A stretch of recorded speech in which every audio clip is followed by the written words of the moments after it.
Go right into the painting, and the first thing we're going to do is actually paint the two pears. We have one pumpkin, two pears, three cherries. I know it's an odd combination, but you know what? When I'm designing a painting, I'm looking more at shapes and sizes. So we have a still life with fruit and a lot of different sizes. Let's go in and paint the pears. First, I'm using just clear water, and I'm putting just a stroke here and there on these pears.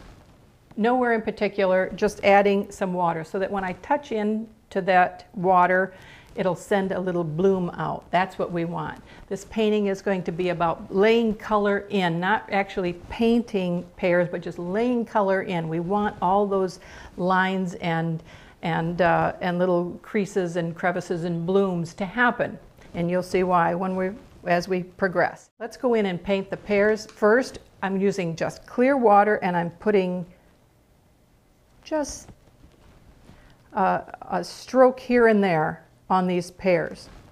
Nowhere in particular, just adding some water so that when I touch into that water, it'll send a little bloom out. That's what we want. This painting is going to be about laying color in, not actually painting pears, but just laying color in. We want all those lines and little creases and crevices and blooms to happen.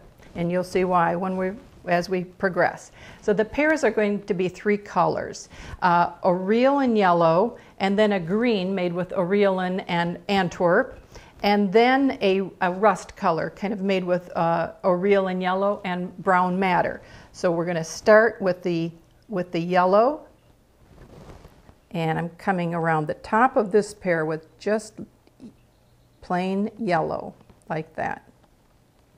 Okay, I'm going to go right into a green. I'm mixing a light green, not a dark green, and I'm going to pull in some green. You see, I'm just laying color in.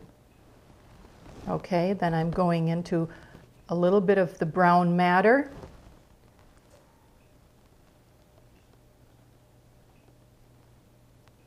Coming around.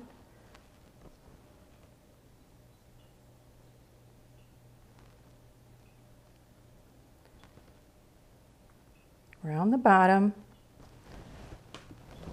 Little clear water. Now even that will create a bloom. It will push the color back up. You can almost start to see it happening. See how it's pushing color back up? There's a little ridge there. That's fine. That's what I want. I want a lot of creases and crevices.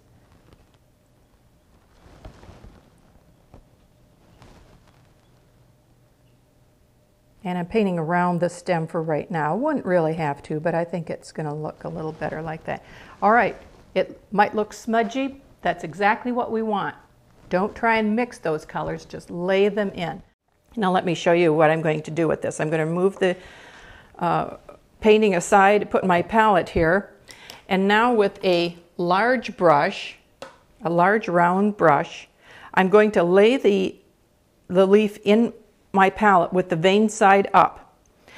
From there I'm going into a nice mixture of cobalt blue, and you can see this is fairly thick. I'm painting the back of the leaf with a fairly thick, that means more pigment, less water, mixture of cobalt blue. Well, let's mix it up. Let's go from there to a little bit of Antwerp blue and Aureolin yellow. Let's make a green. Those two colors are side by side on the color wheel. They're called analogous colors, so that means they blend nicely together. And again, fairly thick mixture. They'll blend nicely together. All right, when you get enough paint on the leaf, you're going to pick it up and move my palette back. We'll go to our painting.